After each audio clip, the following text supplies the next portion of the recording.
think of consciousness, now we can think of it as a funnel. When you're towards the constriction or the bottom part of the funnel, you can't see as much. You can't perceive as much. As you're able to then expand upwards into the higher area of the funnel, you can perceive a bit more and see a bit more, but you got to give yourself the time and the space to go from the constriction and the narrowed focus that the nervous system is trying to help you be safe. And that's why that happens, moving up and out of fear into more expansion. And that's another element of this journey from fear to love.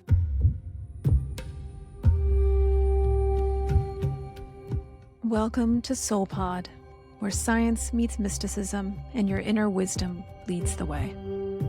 I'm your guide, Crystal Cassidy, and together we will bridge the seen and the unseen, science and spirituality, the practical and the profound. From quantum physics to energy centers, near-death experiences to extraterrestrial contact, join us as we delve into the mysteries of consciousness and journey together towards a more awakened, compassionate, and soul-connected world. Find your seat, drop in, and let's go on a journey together.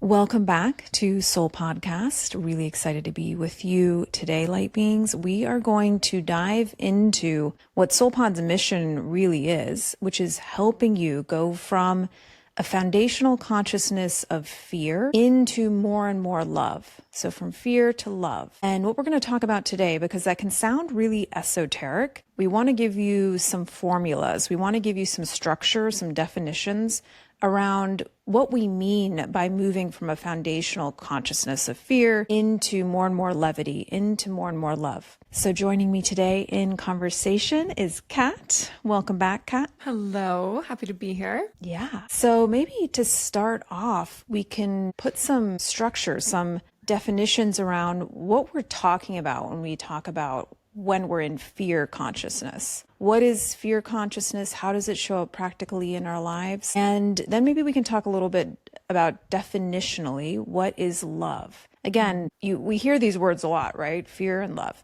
But what does it really mean? What is love? I mean, that's a really existential question. But I think from a spiritual perspective, we can talk about it as a level of consciousness. So for you, how do you think about those two ends of the spectrum, if you will? Yeah, we're about to get super philosophical and also, like you mentioned, create some sort of structure around grounding these terms because like you said, they are buzzwords in a way, you know, I feel like they're kind of just thrown around without a real grounded, embodied understanding of like what that means in our day-to-day life. So I'm excited to break this down. Yeah, for me, fear, fear and love, they're opposite ends of the spectrum. And fear is foundational to where the majority of us are existing, especially with everything going on in our world right now. It can look like uncertainty, essentially fear of the unknown, fear of what is coming. And so oftentimes I think fear is a byproduct of living in the future and having this kind of overwhelming doomsday feeling of what's to come, in our ego and our minds will come in an effort to protect ourselves, to create all of these situations of everything that's going to happen. And what that does over time is create this contraction in our energetic body. We become smaller. We become literally, like when I drop into meditation and realize I've been in fear, it feels like my shoulders are caved in, like my backside's curved, like my whole front side body is just in this like protective kind of encasing that I've created subconsciously for myself, again, in an effort to protect ourselves. So I think that's something we'll keep mentioning and reorienting around fear of like, it's not something to judge ourselves for being in, or it's not necessarily bad, quote unquote, it's just this mechanism that we've adopted from a young age to be able to protect ourselves from the pain of what comes in the unknown, of ever reliving pain that we experienced in the past. So that's kind of my initial breakdown of fear. And maybe we can start there. And I'd love to hear yours and explore fear a little bit more before we can, juxtapose that with love. Yes, I think all of what you said deeply resonates with my understanding of fear as well. And I think to your point, it's not necessarily something quote unquote bad. It is, and it's also when we find ourselves in that fear, and especially if you've been in it foundationally for a while, and you're mostly unconscious to it, it can take some time to turn on that light a little bit to even be aware that you're in a fear-based state of consciousness most of the time. And then, this kind of ties into the awakening journey, and we'll get more into this in a bit. But as you dial that light up and up, then you become more and more aware of what ways you're in contraction, like you said. And you start to have more awareness about choice and what thoughts and what beliefs and what patterns you decide to follow that maybe aren't all fear-based. And I can't remember who told me this, but it was something along the lines of worry is a prayer for something you don't want. And that's an example, a really kind of practical example of a fear-based consciousness. And we've all experienced this, right? We all have worry about the world, about our lives, the people we love, the planet. And it's very natural. And I think this is also important to talk about. It's biochemical as well. We are spiritual beings in a human experience. And one of the main energetics we're being asked to really work with while we're here in the Earth School is fear. Because when you're in the human, I like to call it my human, when I'm in crystal, when I'm in my human experience, then I'm naturally in some separation. And so fear is being more in separation than oneness. And when you feel separate, it makes sense, right, that you would have fear, because if you're separate, you're vulnerable. If you're separate, you're on your own in a way. You can feel very alone. Lonely in the sense of a deep loneliness is also a fear, right? That's a fear-based consciousness. You fear that you're not connected. That's loneliness. And we start to realize as we evolve that actually we're so connected as you awaken and you experience that for yourself. But going back to what I was saying about the biochemistry of it, we've talked about this. The amygdala in the brain is wired to keep us safe. So we have a natural momentum in our human that is actually towards separation and fear in order to keep us safe. Then we have a natural momentum in our spirit, in our soul, which is to oneness. And so these two currents are kind of like swirling in us, and it really depends on which one are we feeding, which direction of that swirl are we going to follow. And so I love like you were saying, the juxtaposition, the dichotomy of thinking about this as, fear on one end and love on the other. It also brings up for me the hierarchy of consciousness by Dr. Hawkins that you can check out. But fear and shame is towards the bottom of the ladder of consciousness. Love, connection is towards the top. It's not necessarily linear as well. And there's nothing wrong with you when you find yourself in fear. We've all been there and we'll continue to encounter it. That's part of the human experience. But yeah, that's how I think of fear at a really high level. Yeah. And just to double click on, like you said, we don't just kind of transcend out of fear. I mean, the more we're in these practices, the easier it is to notice when we're in fear and in the moment transcend. And then our baseline becomes a higher level of consciousness. Yes. But we are human. We are in this human body and in this human experience, and our ego will do everything it can to maintain that sense of certainty and protect our self, that illusion of separation. Our ego will do everything it can to protect that. And so it's natural for fear to come up, especially if you're in any sort of portal in your life, any sort of grief or any sort of uncertainty, moving, ending a relationship. Like, it's natural for fear in that to come forward. And so this conversation and this kind of just naming of it is so that you can step into your body more so, like be really in your body and notice if that's where you are without the shame, without the judgment, and then kind of self-inquire as to if that's true, like if that's truth or if that is your ego. And even like synonymous with ego to me is like inner child and this like very underdeveloped version of self that experienced pain at one point or is like running the show from underneath the table, from like underneath our, beyond our subconscious into our like unconscious, which, those are also kind of synonymous, but with there's zero conscious awareness of what's happening there, of what's being orchestrated by the ego/inner child trying to avoid this pain. So it's inevitable that it comes up, and that I love that polarization or that dichotomy painted between the, ego and then our higher self. So it's like, and again, kind of synonymous with higher self is like our adult self, our mature, embodied, spiritually whole, awakened version of self who can come in and kind of like swoop up our inner child or swoop up that version of us that is underdeveloped, that needs that reassurance that, I see you're feeling this. I see you're so scared. And this is truth. This is love. Like we are infinite and I've got this with you. We don't need to be here anymore. I love that. I love that. Yeah, the inner child is where it's a way that we can bring light to a lot of times, like you're mentioning, the subconscious.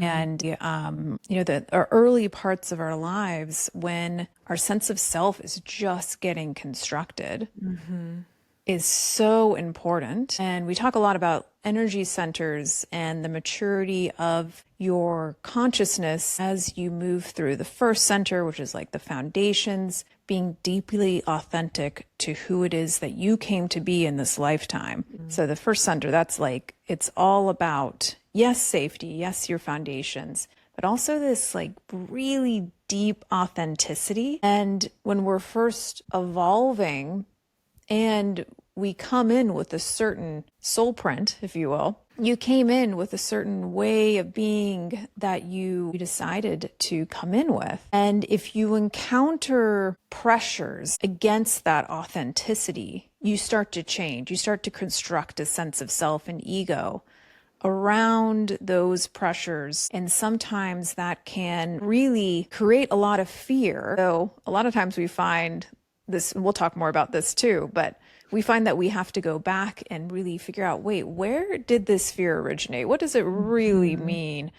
Does it go all the way back to when I was on stage being a ladybug and I forgot the dance moves and then I didn't do it right? And so now that I don't think of myself as having succeeded unless I do it in a certain way to certain people's expectations. Totally hypothetical, but Oh, was that you? it was Were me. you a ladybug? I Oh, was a little ladybug. sweet. And I love dancing, and that's something I've had to work through is like, Oh, how do I tend to my inner child, my inner dancer, and tell her like, it's okay, you don't have to be perfect. So that's yeah. like an example of fear of being seen in that case, fear, like all kinds of deep fears that erupt in our adult lives in ways that sometimes a lot of times not aware of. And that's one example that kind of comes up for me. Yeah, and I even want to expand on that. It's like I think oftentimes when we find ourselves in that inquiry of like, where did this come from? Or what's the root, as you're talking about? And like recently I discovered as I was in that self-inquiry, it wasn't even in my own experience. It was like absorbed emotion, absorbed pain. I was just thinking about that. Yeah. Yeah, and I think I never really gave, I don't know, much like credit to that possibility, And then I was deep in meditation and I was uncovering, okay, I think this is the root. And then I was asking, is like, is this my pain? Was this my pain that I felt, or was this absorbed pain? Which again, it's a part of the journey. Like none of us come out unscathed from our upbringing. It's like you choose your parents, you Yeah. choose because they give you these karmic wounds / gifts to then evolve through. And so I was like, oh, it's not even mine. It was given to me from this other situation and I absorbed it. Okay. And it doesn't negate that it's there. It's still the pain. It's still the grief. It's like almost as if it were mine, but it's not. And so I think it just kind of like opens up the aperture of possibility of like where fear can be birthed from, and just knowing like it's the game. Like none of us come out of childhood or come into adulthood without fear, like somewhere in our nervous system. And that's the work. That's the fun. That's the job of uncovering and then, feeling like I think kind of the second part of the formula is really being in your body to feel it and that's what these practices also do, is they give you the toolkit to hold space for that amount of emotion to come up and out of your body so that you can then make space for love to come in, to reprogram. So maybe we can, I don't know, extrapolate a little bit deeper into that second part of the formula. Like you experience this trigger, or you maybe bring awareness to contraction. You dive deeper into self-inquiry. You find the root, whether it's, an experience you had or something that was given to you. And then from there, you're invited to feel it, which can be intense. Yeah. And it can be. Yeah, the journey from fear to love is the ultimate journey in my opinion. You're constantly shedding these layers of fear that live in all kinds of different corners and crevices of your experience. We have 70 to 90,000 thoughts a day. 95% of those are subconscious and repetitive and negative. So the human mind is really geared towards fear, but what we're talking about here is a reprogramming. And that reprogramming is the process of awakening. It is the process of moving from being linearly based, mind-based, to being higher mind-based, to moving into that field. And I also want to kind of reemphasize something you said about sometimes it's not yours. I mean, it goes so far into like past lifetimes or simultaneous lifetimes, right? Like I've had past lifetimes come forward that illuminated a fear that I was experiencing in this lifetime, but it didn't make any logical sense. Like I couldn't trace it back to my childhood. I couldn't trace it back to anything in this current life, but it was an energetic, which is karma, is what we call karma, that was tied to my spirit from another space and time. And so the further you get into your spiritual development, it's like, oh, there's even fear there. Yeah. It Not wasn't just this lifetime, it's freaking eons of fear. eons of fear. So there's plenty of work to be done. Don't want to discourage anybody, but it's also, to your point, the kind of, if you want to call it fun, but the fun of it is the expansion you feel once you move through that fear and you feel more and more like yourself, more and more connected. But this process that you were talking about of like, okay, you've become aware of the fear, which is step one. That's what meditation, that's what breath work, that's what sitting in stillness allows you to do, is to become more aware of these areas of fear that live in your mind and in your body. And then the inquiry starts. The inquiry can take so many different shapes. Obviously, I'm a big proponent of meditation as being the tool of inquiry, to sit and see what comes forward, to just allow that fear to be noticed. And I think a really important but subtle element here is, by you simply becoming aware of the fear, it's already transmuting. The awareness itself is an alchemizer. So is alchemizer a word? If it is, Well, it I is like now. it. Yeah, it works. Yeah. So what do you think about that step from like becoming aware of the fear, moving into the inquiry part of it? Yeah. Well, something else that came up for me that I wanted to shine a spotlight on is, so as you become aware of the fear, it might not be something that's totally obvious. It could be something that Yeah. you are in a disagreement, and you come out of that disagreement feeling so sure in yourself, like so convicted that you are right and the other person's wrong. And I'm justified in saying whatever I said or doing whatever I did. It can, it doesn't have to only look like these obvious, like, oh, I'm contracted, or oh, I'm just like, it can also look like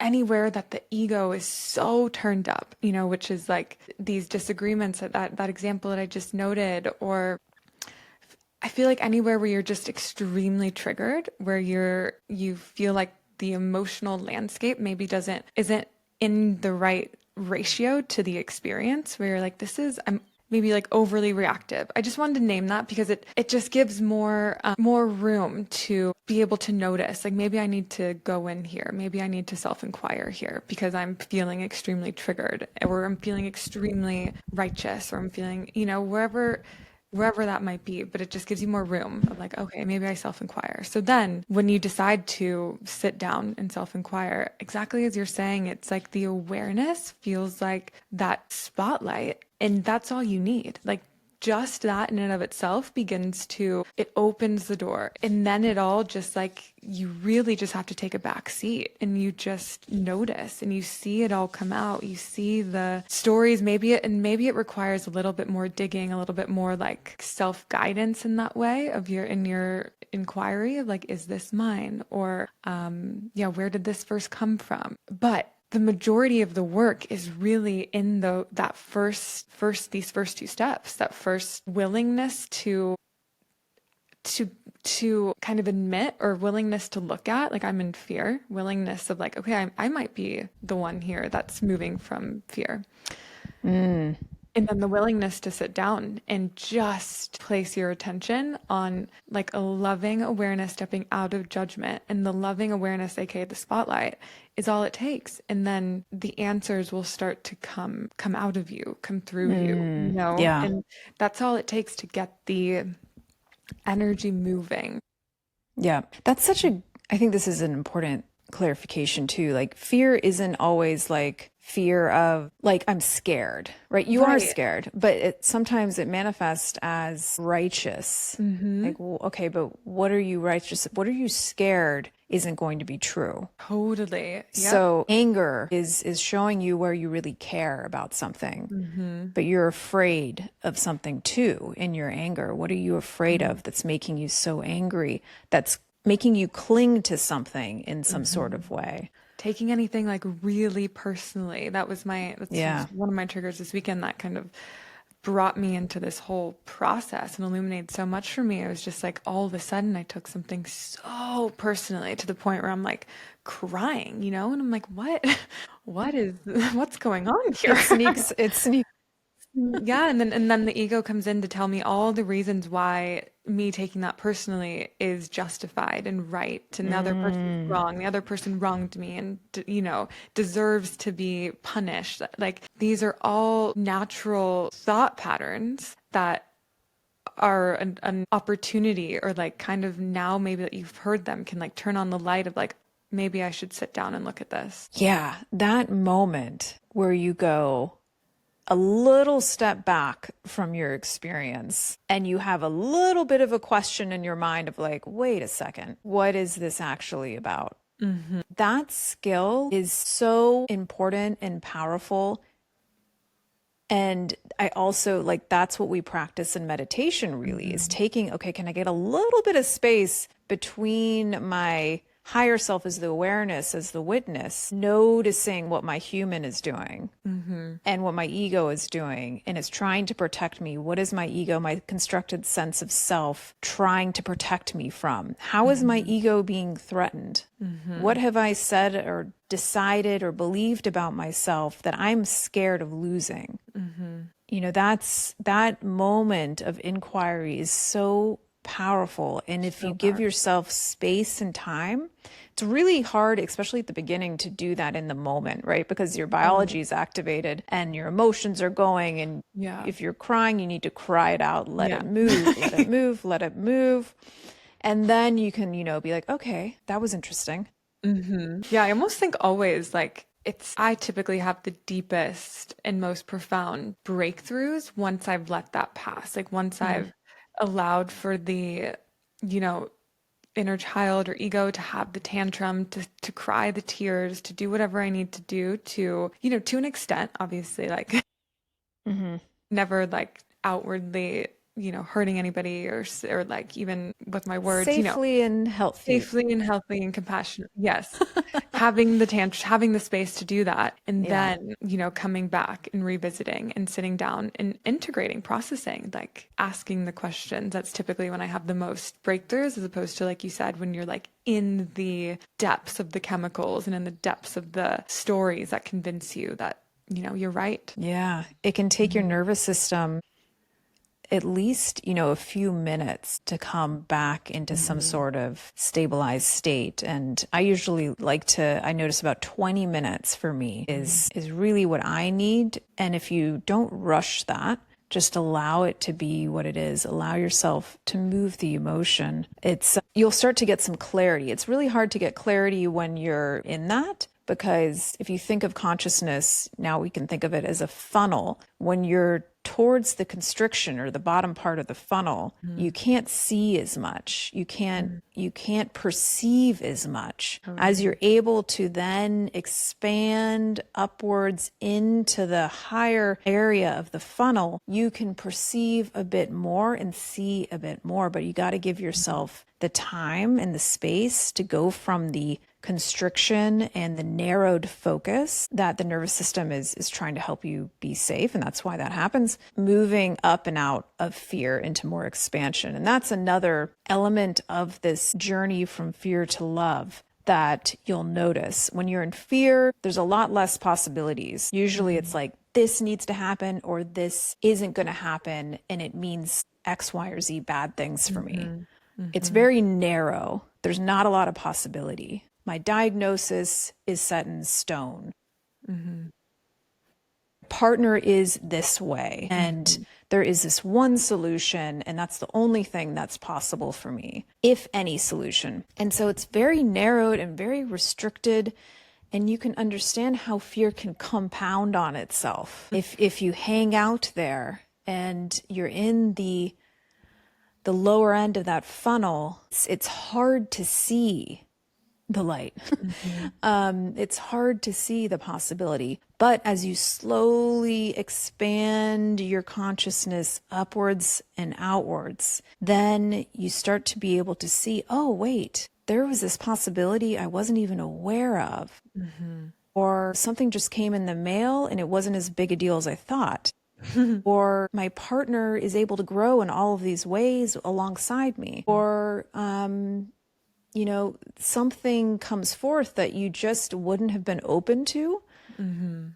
And there's another thing that we talk about too, is that your ability to receive spiritually, energetically, emotionally, to receive is lower when you're in fear, and it gets higher when you're in love or hope or courage or any of these more elevated states of being, of consciousness. So maybe we can talk a little bit more about what love is and these Yeah. higher levels of consciousness, and maybe you could start with that. What is love to you? What is this higher level of consciousness? Yeah. Well, when where we are in this process. So if you're sitting in meditation, when I typically have brought awareness to the amount of fear or have uncovered that, oh, I've been in fear. There's this overwhelming, I either experience an emotional release, this like I often experience tears or some sort of like, guttural up and out of the fear. I also experience this instantaneous sense of relief and this instantaneous sense of truth and this energy that like spontaneously has the power to dissolve fear. It just feels so much bigger than fear. It's like so much more powerful and so much bigger. It's just like like towering over the fear that I feel. And so then and I also think, love and trying to articulate that, it's going to be a different sensation in everybody's body. Like we can point to it in the world or when we feel it or when we see it, but it's going to be a very unique somatic experience for you. And I think inquiring like in this part of the formula of moving from fear to love, when you've brought up or uncovered, shown the spotlight on the fear, then you get to step into that somatic sensation in your body of what love is. And for me, it's everything I just described, that sense of relief, truth, like overwhelming, power, but in this like very light, like just, yeah, it's an articulatable thing. It's really hard to put words to. So Yeah. hard to put words to, but when you feel it, you're in it. You Yeah. know how to, and it's also like a birthright / like our natural way of being. So it's really easy for us to, when we decide to, or when we put our intention into moving into love, our body knows what to do. Our spirit knows how to get there.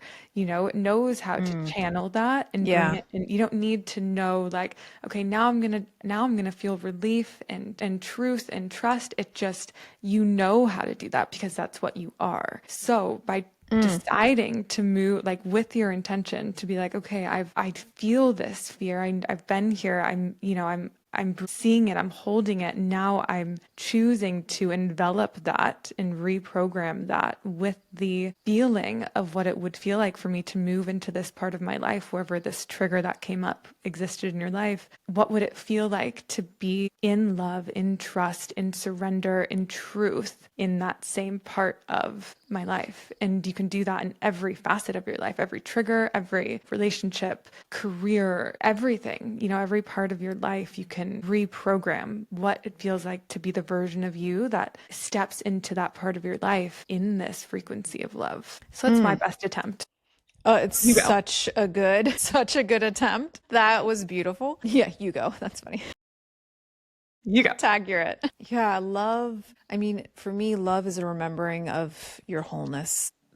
It's a remembering, to your point, which you're pointing to is it's who it is you actually are. So it's not like you're discovering something new that you didn't have before. You're uncovering who it is that you really are. You're reconnecting, you're remembering. And fear, if you want a visual, if you can think of like a diamond with millions of facets on the diamond, all these different surfaces. And fear is kind of the dirt or the grime or the lack of clarity on some of the facets. But the diamond's still the diamond, right? Like it's still whole, it's still what it is. And the process of awakening is wiping off those facets that are unclear. And as you do that, more light can go through this crystallized structure. And then it almost kind of like remerges with the crystalline structure of everything.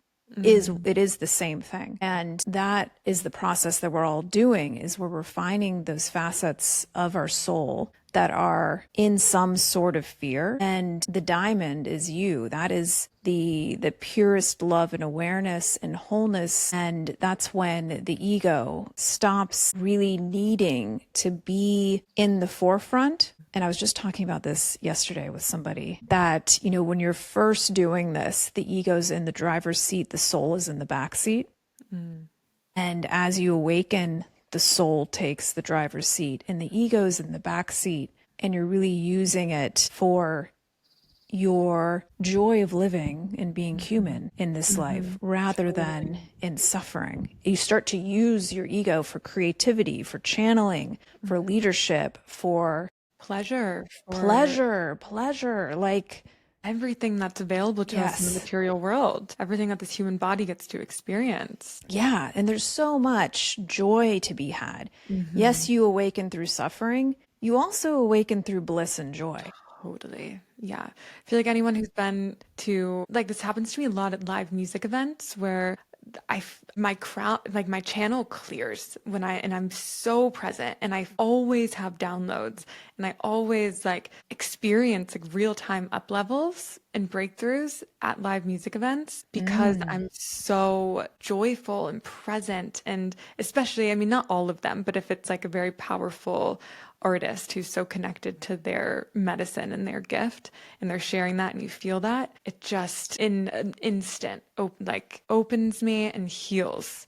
So just to your point, that joy and dancing and human connection are just as equal entry points to awakening and to transcendence as, you know, rock bottoms and triggers and tears. They're both beautiful entry points, but we can have both. We can have both. And I think this isn't, I'm really excited we're talking about this because I think it's not talked about too much. A lot of times awakening is talked about in the context of suffering, and that is true. And I think this is a really powerful thing for people to maybe noodle on, which is that when you're in your joy, you're in more of your diamond. You're like activating the light from within you, and those facets just get burned away. It's a Yeah. different mechanism with a similar outcome, and this is very different. I think a different entry point to your point, and a different process, and one that I really hope that more of us can start to activate in our awakening is moving from suffering being your teacher to joy being your teacher. And what we talked about at the beginning is a lot of analytical mind, like, okay, let's figure out, where does this fear come from? It's from my inner child.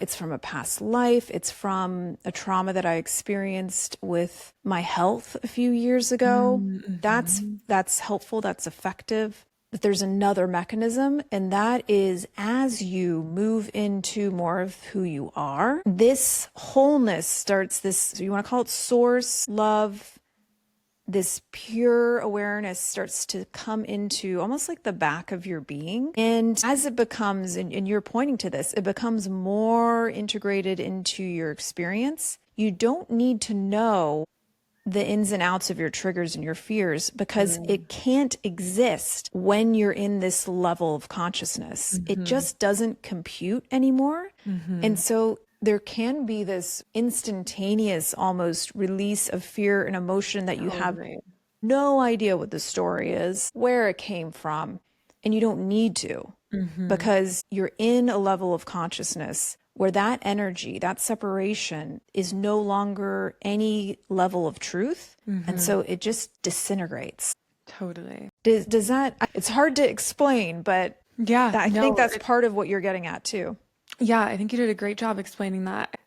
I think both, as we're saying, both are effective and both happen. Like, you know, both processes happen, you know, no matter I think where you are on your spiritual journey, there's a time for, and maybe not even intentionally, but there's a time where you'll sit down and you will arrive at the root cause and it will bring some sort of relief and some sort of like analytical, you know, gear comes into place of like, oh, that makes sense. Okay. And you know, same person, same day, even whatever, same level of consciousness, you could also have an experience where, as you're describing, and I experience this a lot, like in music events or like psychedelic journeys, or just, you know, if I'm in a beautiful place and really connected to the nature, where you can just feel like, I know that there's fear here and I don't need to know why. I don't need to know where it came from, as you're saying. And it's not true. And in that moment of like truly feeling that embodiment of that, well, the embodiment of truth and that embodiment of wherever I was before this exact moment doesn't have to exist anymore. Like, I don't have to attach to it. I don't have to hold on to it. It can just dissolve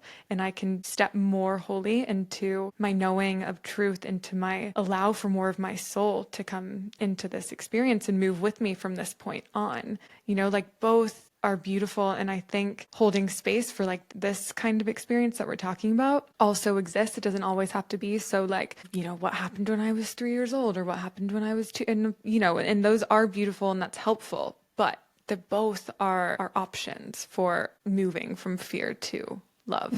It's almost like, you know, people who have a spontaneous awakening and then people who have a more like gradual ritual induced awakening. Yeah. They're both options. They both get you to the same place of, awareness and transformation, or ignite that process. But it depends on the moment, on the person, on the journey. And so they're both available. Yeah. And there's no one way. There's no right Hmm. way. There's just your way as you Hmm. move through your journey.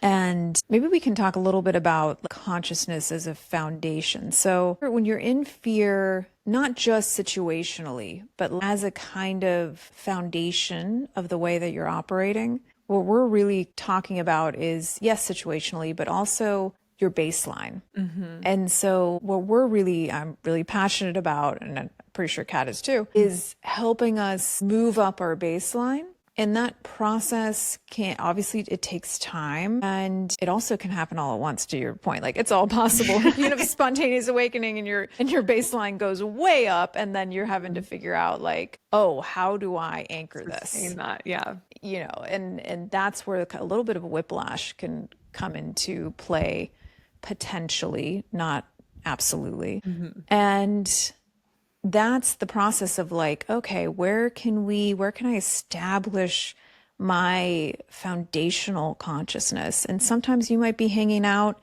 in frustration for a while. That's okay. And you can start to move into courage. You can start to move into hope. You can start to move into joy. Joy is a teacher. She's so much fun. And you can start to move into vitality from feeling really stuck in your body, and these kind of different levels of consciousness that we've attempted to put words towards.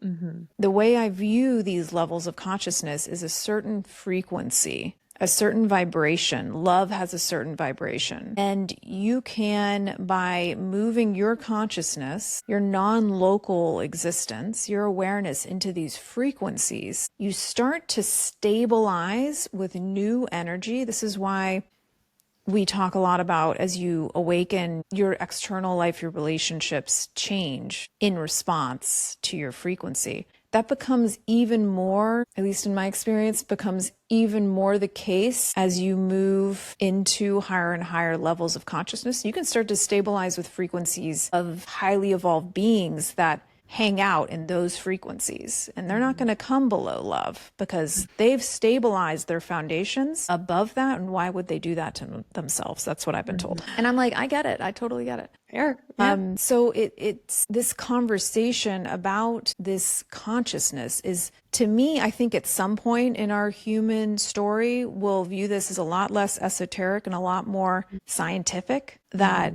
this is really happening. You really Yeah. are establishing your life at certain frequencies And it's and quantifiable. Like, yeah.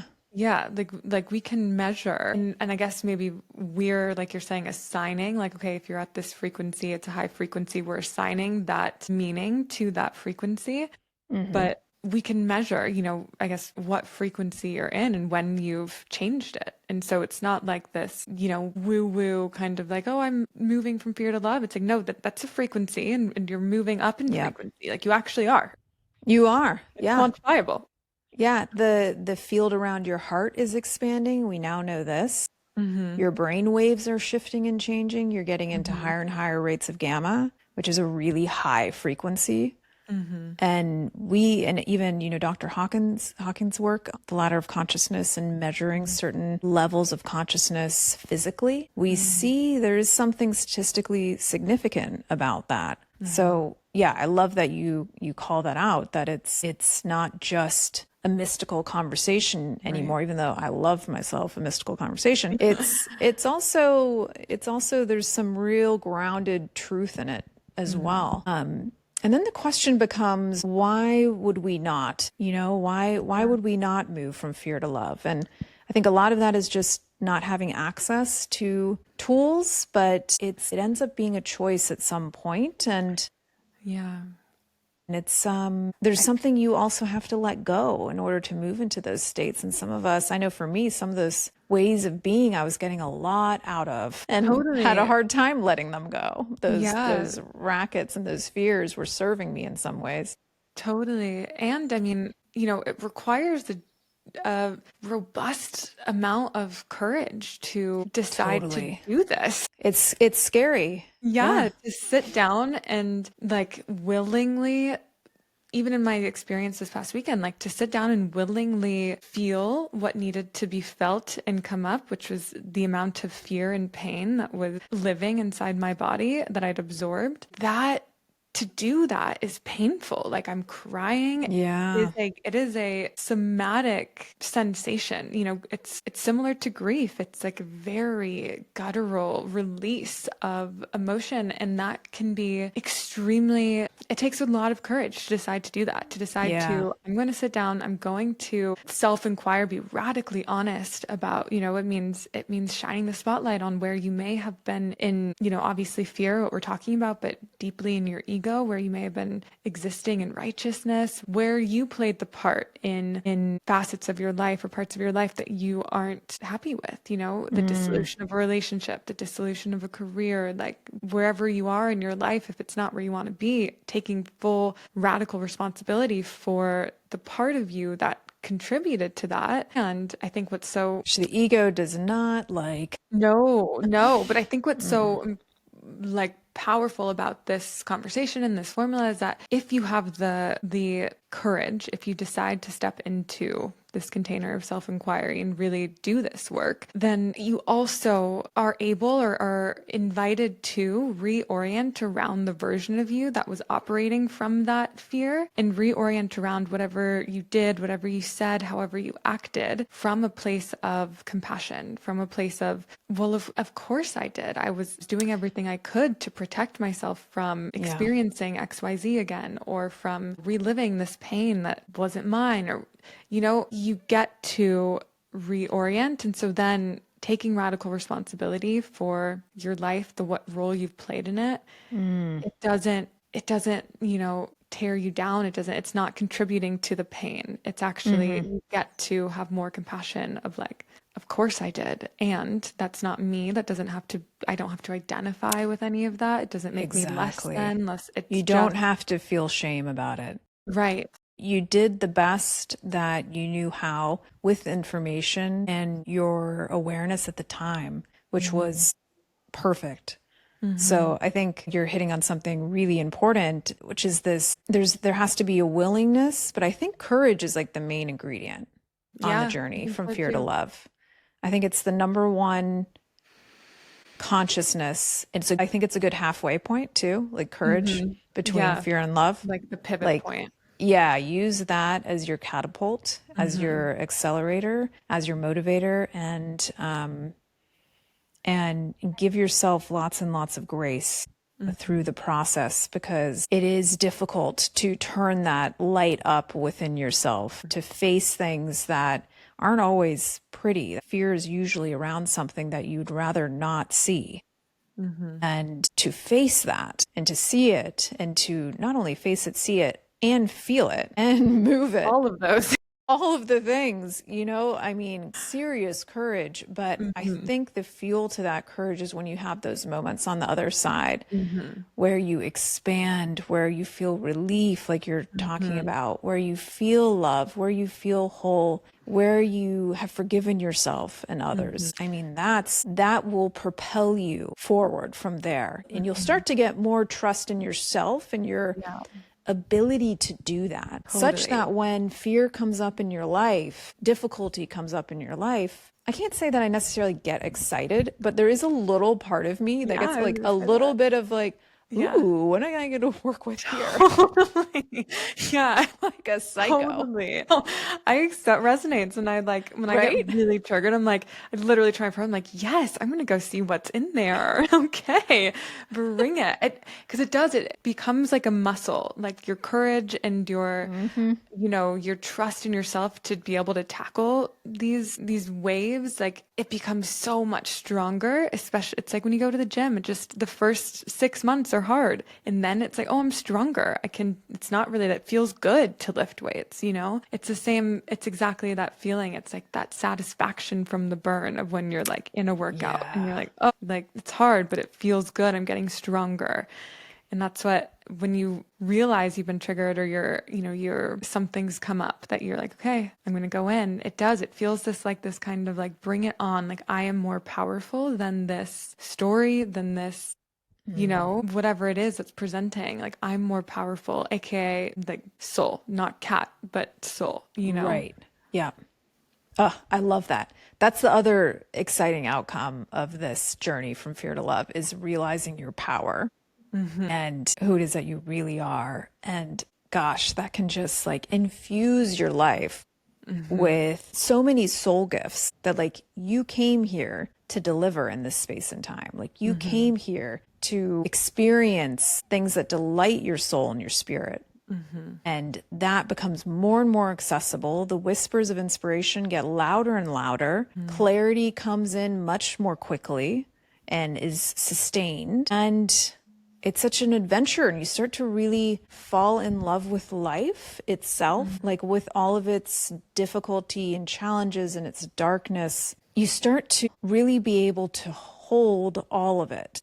Ram Dass talks about this a lot, of like, you're the homeless person and the billionaire. You're able to start to hold more and more, not just within the world, but within yourself. And then that kind of expands to your capacity to hold that for the world. Your capacity to love and hold yourself is limited to your, wait, I'm going to say that again. Scratch that, Linda. I want to get this right. The other way is not right. But your capacity to love and hold others is limited to your capacity to love and hold yourself. So that has to come first. And yeah, is there anything else you want to share about this journey from fear to love? I really think we've touched on so many, great insights and tools here. I guess I just want to end on like we touched on with the, muscle metaphor.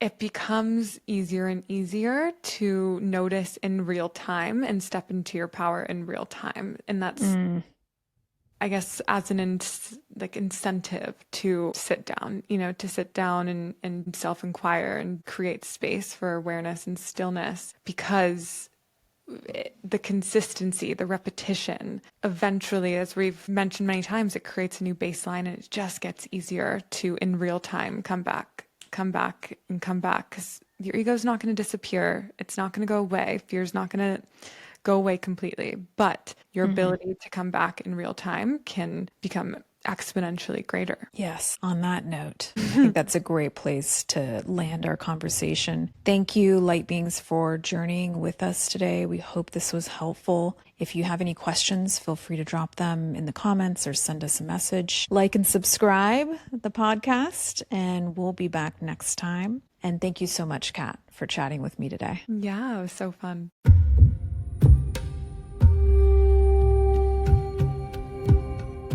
Thank you for journeying with us today, light being. We hope you enjoyed the episode, and before you go, we'd love to offer you even more spiritual guidance and daily rituals. This week, we launched the biggest update since SoulPod first hit the App Store. To celebrate, we're offering you a free month of SoulPod with the code Step Into the Portal.